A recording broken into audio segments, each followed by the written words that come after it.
अब हम अहादीस की तरफ जब जाते हैं तो अहादीस ने हमें क्या बताया है, हम अहादीस की तरफ जाने की इसमें कोशिश करेंगे। अब देखेंगे कि हमेशा नफ्से इस्तिदलाल इंसान का सही होना चाहिए, नफ्से इस्तिदलाल इंसान का सही होना चाहिए।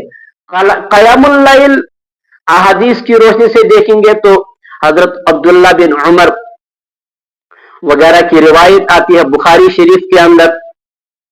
तो बुखारी शरीफ के अंदर ये रिवायत आपको मौजूद नजर आएगी। उस रिवायत के अंदर क्या है कि मसना मसना आप रात की नमाज दो दो रकत पढ़ेंगे। और इसमें एक चीज यहां पर आपको ऐड कर दूं, क़यामुल लैल, तरावी, तहज्जुद, वितर, क़याम रमजान, ये एक ही जो मैं अभी तक समझा हूं वो ये एक ही नमाज के सारे मुख्तलिफ नाम है। अब रमजान के अंदर जब इसको क़याम किया गया तो इसको क़याम रमजान का नाम दिया गया, और जब पूरी रात की नमाज को आखिर में ताक किया गया तो ताक इसने इसको सबको वितर ताक बना दिया, जिसको नमाज वितर का नाम दिया गया। और अगर सोने से पहले शाम को ही जाओ ये ईशा के फौरन बाद ही पढ़ लिया तो इसको क़यामुल लैल का नाम दिया गया। अगर सुबह फिर जो है वो रात को सोने के बाद इंसान उठता है तो इसको फिर तहज्जुद का नाम दिया गया। और ये एक एक चीज पर हम जो पूरी हम आपके सामने डिस्कस करेंगे कभी कि इसको तहज्जुद क्यों कहा गया, क़यामुल लैल क्यों कहा गया, मुख्तसर से। तो नफ्से इस्तिदलाल क्या, ये हमें सीखने की कोशिश करनी चाहिए। अब नफ्से इस्तिदलाल क्या है कि हुक्म कुरान क्या है।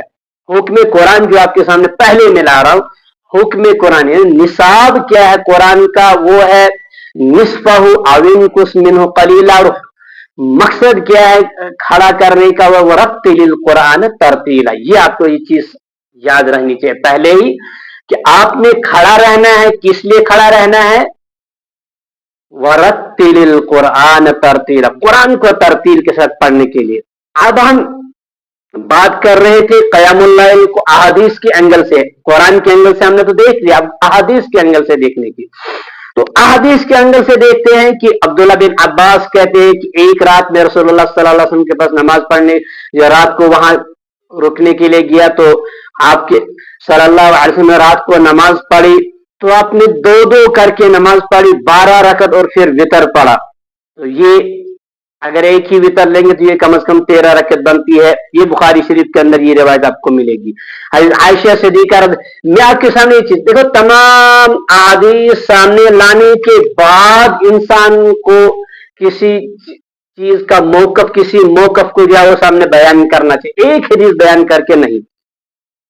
आयशा सिद्दीक़ा रज़ियल्लाहु ताला अन्हा जो बुखारी शरीफ के अंदर मशहूर रिवायत जो है वो हमारे तमाम साथी, हमारे खासकर सलफी साथ हजरत जो है इसको बयान करते हैं, 11 रकत और उसकी आखिरी 3 वितर हैं।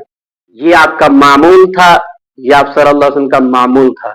आयशा सिद्दीक़ा रज़ियल्लाहु ताला अन्हा से दूसरी रिवायत है कि ये मोता इमाम मालिक के अंदर आपको ये रिवायत मिलेगी कि 13 रकत अल्लाह के नबी सल्लल्लाहु अलैहि वसल्लम पढ़ते थे और इसके आखिरी 5 वितर थे। और फिर अज़ान फजर के बाद हल्की सी 2 रकत पढ़ लिया करते थे। ये इस रिवायत में मौजूद है, आप देख सकते हैं।